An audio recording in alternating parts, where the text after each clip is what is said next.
नमस्कार दोस्तों, स्वागत है आप सबका। आज हम बात करने वाले हैं एक बहुत ही खास विषय पर। नवरात्रि में हमें कौन कौन सी गलतियां नहीं करनी चाहिए। देखिए दोस्तों, नवरात्रि के ये 9 दिन बहुत ही पवित्र माने जाते हैं। इस समय माँ दुर्गा हमारे घर आती हैं और हमें आशीर्वाद देती हैं। लेकिन कई बार हम अनजाने में कुछ ऐसी गलतियां कर बैठते हैं जिससे पूजा का पूरा फल हमें नहीं मिल पाता। तो आइए जानते हैं कि हमें किन किन बातों का ध्यान रखना चाहिए। सबसे पहली बात, नवरात्रि में मांस, मदिरा, अंडा, प्याज और लहसुन, इन सब चीज़ों से बिल्कुल दूर रहना चाहिए। ये समय सात्विक भोजन और भक्ति का होता है। दूसरी बात, नकारात्मक सोच और गुस्सा।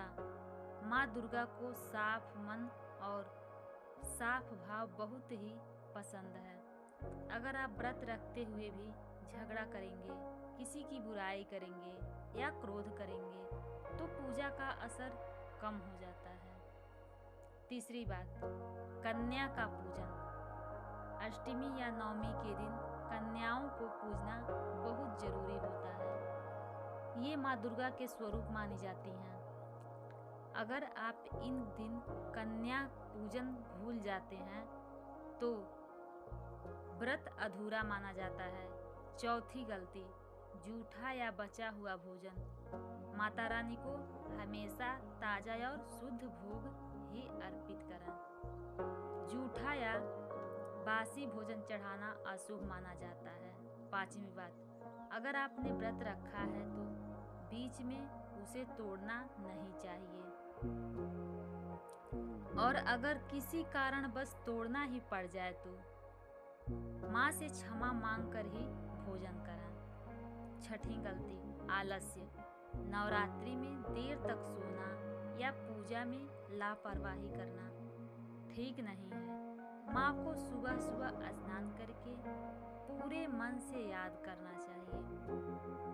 सातवीं और सबसे अहम बात, अखंड ज्योति की आती है। अगर आपने अखंड दीपक जलाया है तो ध्यान रखें कि वह 9 दिन तक लगातार जलता रहे। अगर बीच में बुझ गया तो इसे शुभ नहीं माना जाता। आठवीं गलती, सफाई की अनदेखी।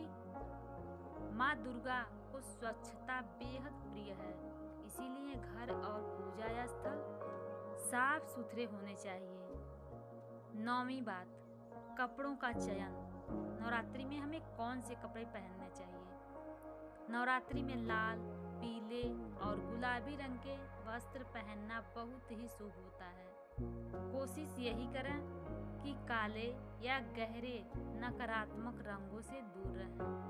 और आखिर में, व्रत में जो नियम होते हैं उनका पालन जरूर करें। अनाज, दाल, सामान्य नमक जैसी चीजें खाने से बचें और केवल व्रत का ही भोजन ग्रहण करें।